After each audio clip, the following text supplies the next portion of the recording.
ദിവസം കട്ട് ചെയ്യാമെന്ന് വിചാരിച്ചു. അപ്പോൾ നേരത്തെ നട്ട ചീരയൊക്കെ നിൽപ്പുണ്ട് അവിടെ.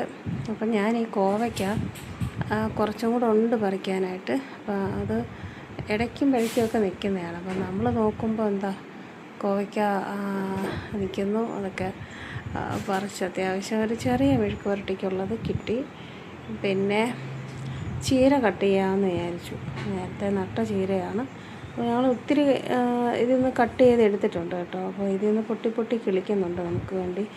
പിന്നെ എന്താ പറയുക, നമ്മൾ ആ ഒരു ചീര എനിക്ക് ഭയങ്കര സന്തോഷമാണ് കേട്ടോ. നമുക്ക് നമ്മുടെ വീട്ടിലുള്ള ഒരു ചീരയൊക്കെ കട്ട് ചെയ്യുമ്പോൾ ഒരു പ്രത്യേക സന്തോഷമാണല്ലോ. അപ്പോൾ ഞാനിങ്ങനെ ഈ കട്ടറൊക്കെ എടുത്തുകൊണ്ട് വന്ന് കട്ട് ചെയ്യാനായിട്ട് തുടങ്ങുകയാണ്. അത്യാവശ്യം നമുക്ക് ഒരു തോരന് വേണ്ടിയുള്ളത് ഒക്കെ നമുക്ക് നമ്മുടെ പറമ്പിൽ നിന്ന് തന്നെ കട്ട് ചെയ്തെടുക്കാൻ കിട്ടും.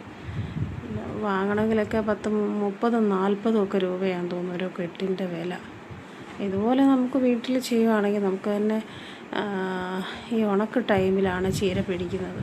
അപ്പോൾ നമുക്കിങ്ങനെ വിത്ത് പാകിയിട്ടിട്ട് ഇതുപോലെ നമുക്ക് നട്ട് ചീര വിളവെടുക്കാമല്ലോ. പിന്നെ ഇതിൻ്റെ ഞാൻ കുറച്ചും കൂടെ പറിച്ചു ചീര. പിന്നെ ഈ പയറെന്ന് പറഞ്ഞാൽ ഇത് തന്നെ കിളിച്ച് വന്നതാണ് കേട്ടോ. ഞാൻ നട്ടതും ഒന്നുമല്ല, തന്നെ കിളിച്ച് വന്നു. അപ്പോൾ അതിനൊരു ചെറിയൊരു കമ്പ് നാട്ടി കൊടുത്തു. അപ്പോൾ അതിലേക്ക് പടർന്ന് കയറിപ്പോയിട്ട് അതിലും കായ പിടിച്ചു. പയർ പിടിച്ചിരിക്കുകയാണ്. 3-4 പയറുണ്ട് അതിൽ. അത് ഞാനീ പിച്ചി ഇത് ഉണങ്ങിപ്പോയി.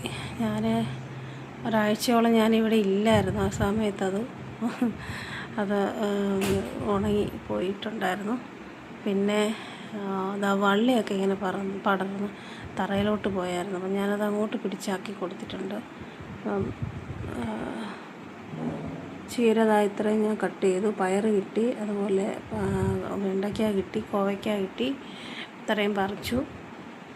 പിന്നെ നമുക്ക് വിചാരിച്ചെന്നാൽ തിരിച്ചു പോകാമെന്ന് വിചാരിച്ചിരുന്നപ്പോഴാണ് മാങ്ങ നിൽക്കുന്നത്. അപ്പം ഞാൻ നോക്കിയപ്പോൾ ഇത് പഴുക്കാറായോ എന്നൊന്നും അറിയുന്നില്ല. ഇതിൻ്റെ കളറ് ഇങ്ങനെ ആയതുകൊണ്ട് ആകാറായോ വിളഞ്ഞോ ഒന്നും അറിയാൻ പറ്റുന്നില്ല. എന്തായാലും ഞാൻ ഒരെണ്ണം പറിച്ചെടുത്തിട്ടുണ്ട്, നോക്കാമെന്ന് വിചാരിച്ച്. പിന്നെ നമ്മുടെ മുറ്റത്ത് തന്നെ നമുക്ക് കൃഷി ചെയ്യാമല്ലോ അല്ലേ. ഇതൊക്കെയെന്ന് പറഞ്ഞു കഴിഞ്ഞാൽ നമ്മൾ ഈ തൈ വാങ്ങിച്ച് കൊണ്ടുവന്ന് നട്ട് കളിപ്പിച്ച മാവാണ് കേട്ടോ. അത്യാവശ്യം നല്ലതുപോലെ കായ്ച്ചിട്ടുണ്ട്. കന്നി കായ്ച്ചതാണ്, ഇതുവരെ പഴുത്ത് കഴിച്ചിട്ടില്ല, ഇതുവരെ പഴുക്കാറായിട്ടില്ല. അപ്പോൾ വീട്ടിൽ ഇങ്ങനെയൊക്കെ കൃഷി ചെയ്യുക, അത്യാവശ്യം നല്ല മാങ്ങയൊക്കെ കഴിക്കും. വീഡിയോ ഇഷ്ടമായി ലൈക്ക് ചെയ്യുക, ഷെയർ ചെയ്യുക, കമൻറ്റ് ചെയ്യുക. Thanks for watching.